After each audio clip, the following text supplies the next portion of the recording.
জয় হিন্দ নমস্কাৰ welcome to your channel defence study corner.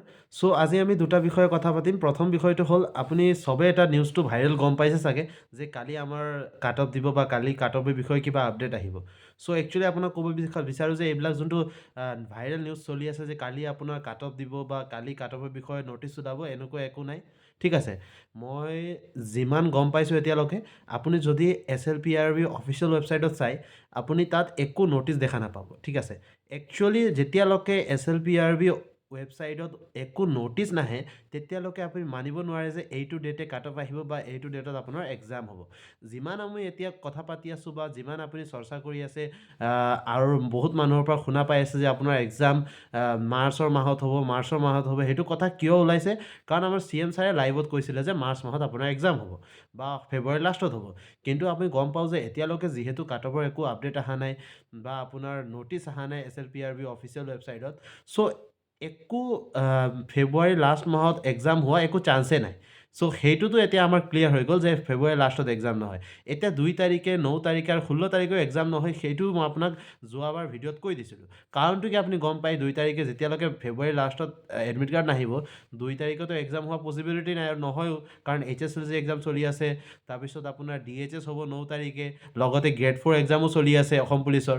So' possibility বহুত কম আপোনাৰ 9 তাৰিখে, 2 তাৰিখে আৰু 16 তাৰিখে এক্সাম হোৱা। চ' হায়েষ্ট পচিবিলিটি কি আছে?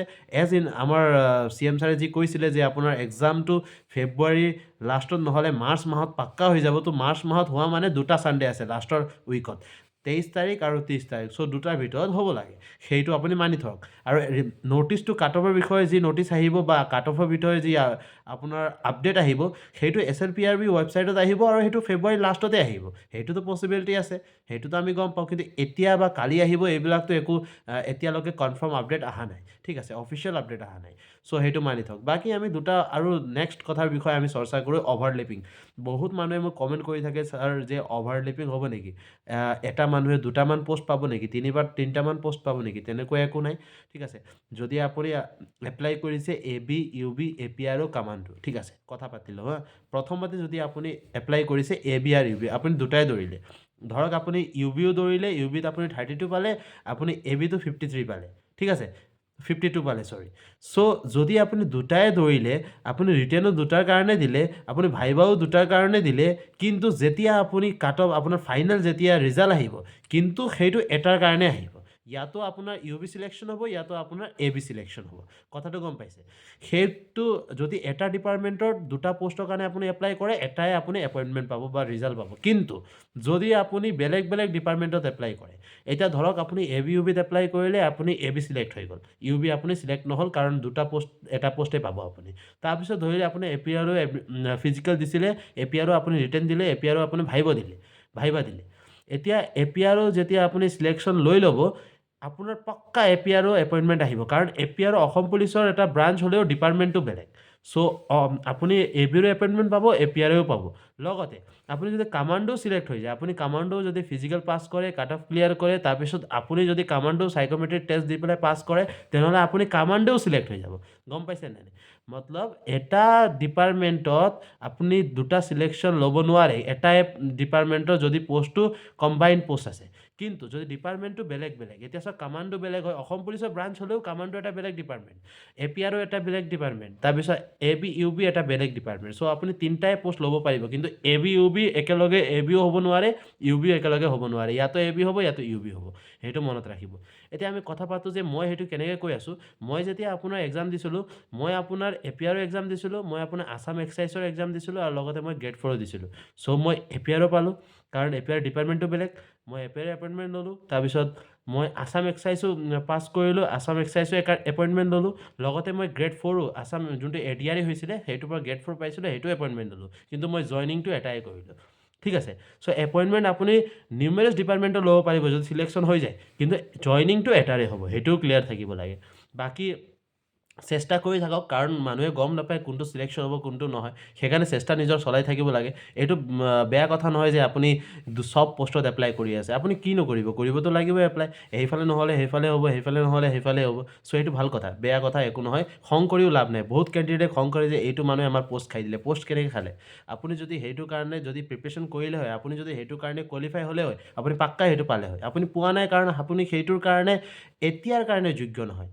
ফিউচাৰত আপুনি যেতিয়া নিজকে ডেভেলপ কৰিব বা আপোনাৰ স্কিলক ডেভেলপ কৰিব, তাৰপিছত আপুনি সেইটো কাৰণে যোগ্য হ'ব। সেইকাৰণে ভাবি লাভ নাই যে সি আমাৰ পোষ্ট খাই দিলে, সেইটো একো চৰ্চা হ'ব নালাগে।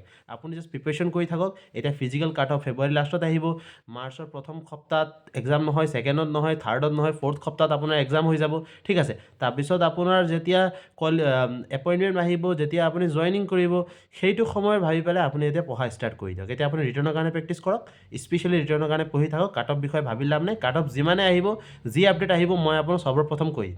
আপোনাৰ কমেণ্ট পঢ়ি পেলাই মই এইবিলাক ভিডিঅ' বনাবলগীয়া হয়, কাৰণ কমেণ্ট মই যেনেকুৱা দেখোঁ, বহুতে খুজি থাকে ছাৰ কাট অফ কেতিয়া আহিব, ছাৰ এইটো কেতিয়া হ'ব, ছাৰ অভাৰলেপিং হ'ব নেকি, ছাৰ মোৰ পোষ্ট খাই দিব নেকি। এইবিলাক একো নহয়, আপুনি পঢ়ি থাকক। যদি আপুনি পঢ়ে, আপোনাক এটা পোষ্ট লাগে, আপোনাক 10টা 20টা 15টা 1000টা পোষ্ট নালাগে, আপোনাক এটা পোষ্ট লাগে, সেইটো ভাবি পেলাই আপুনি পঢ়ি থাকক। আপোনাক এটা পোষ্ট লাগে, এটা পোষ্টৰ কাৰণে প্ৰিপেৰেশ্যন কৰক। সেইটো মেণ্টেলিটি আপোনাৰ থাকিব লাগে, সেইটো মাইণ্ডছেট আপোনাৰ থাকিব লাগে। সেইটো ভাবি পেলাই পঢ়ক, এক্সাম ভাল হ'ব। এক্সাম ভাল হ'লে, মই আগতো কৈ আছোঁ, ভাইবা ভাল হ'ব। ভাইবা ভাল হ'লে আপোনাৰ এপইণ্টমেণ্ট আহিব, ৰিজাল্টত মেৰিট লিষ্টত নাম আহিব, তাৰপিছত এপইণ্টমেণ্ট ল'ব, জইনিং কৰিব, ট্ৰেইনিং কৰিব, আপুনি ছাৰ্ভিচ কৰিব, যেনেকৈ মই কৰি আছোঁ এতিয়া। সেইটো ভাবি পেলাই আপুনি এতিয়া পঢ়াটো ষ্টাৰ্ট কৰক। পঢ়িব কি লাগে, আপুনি স্পেচিয়েলি আছাম জিকে, আছাম হিষ্ট্ৰী ফ'কাছ কৰিব। তাৰপিছত ৰিজনিঙত আপুনি Mising number, alphabet series, number series, সেইবিলাক চাব। আৰু ইংলিছ, চিম্পল ইংলিছ আহিব, ইংলিছত চাইননিম এণ্টনিম চাব, প্লুৰেল ফৰ্ম চাব, গ্ৰামাৰৰ ভিতৰত আৰ্টিকল প্ৰিপ'জিশ্যন টেন্স চাব, হৈ গ'ল শেষ ইংলিছ। তাৰপিছত ৰিজনিং, চিম্পল ৰিজনিং গম পায়, ইমানেতো, আৰুতো একো নাই। মেথছটো চিম্পল মেথছ, ৰেচিঅ' প্ৰপ'ৰ্শ্যন আহিব, পাৰ্চেণ্টেজ আহিব, সেইটোৰ বিষয়ে আমি কেতিয়াবা কথা পাতিম। আমি লাইভটো সদায় আহোঁ, সদায় আপুনি আবেলি নহ'লে মই ৰাতিপুৱা কোনোবা এটা দিনা লাইভ আহোঁ। মই ডিছক্ৰিপশ্যনত মোৰ হোৱাটছএপ গ্ৰুপৰ লিংকো দি থৈছোঁ, সেইটোত লিংক জইন কৰি থ'ব। মই যেতিয়া লাইভ আহোঁ আপুনি গম পাই যাব। লাইভ আহিলে মই কেইবাটাও ইম্পৰ্টেণ্ট প্ৰশ্নবিলাকৰ আপোনাক কৈ দিওঁ যে এইটো প্ৰশ্ন আহিব পাৰে, এইটো প্ৰশ্ন অলপ চান্সেছ আছে আহা, কাৰণ এইবিলাক ইম্পৰ্টেণ্ট ডিছকাশ্যন আমাৰ চলি থাকে। চ' সেইটো ফ'কাছ কৰক আপুনি। এইটো ফ'কাছ কৰিব নালাগে যে কাট অফ কেতিয়া আহিব, আমাৰ পোষ্ট আমি পাম নে নাই, সি পোষ্ট খাই দিব, এইবিলাক ভাবি লাভ নাই। নিজৰ প্ৰিপেৰেশ্যন চলাই থাকক, আৰু মনত ৰাখিব যে ফেব্ৰুৱাৰী লাষ্টত আপোনাৰ কাট অফ আপডেট আহিব লাগে, এডমিট কাৰ্ড আপোনাৰ আহিব লাগে, আৰু মাৰ্চ মাহত আপোনাৰ এক্সাম হোৱা 90% প্ৰবেবিলিটি আছে, এতিয়ালৈকেতো আছে।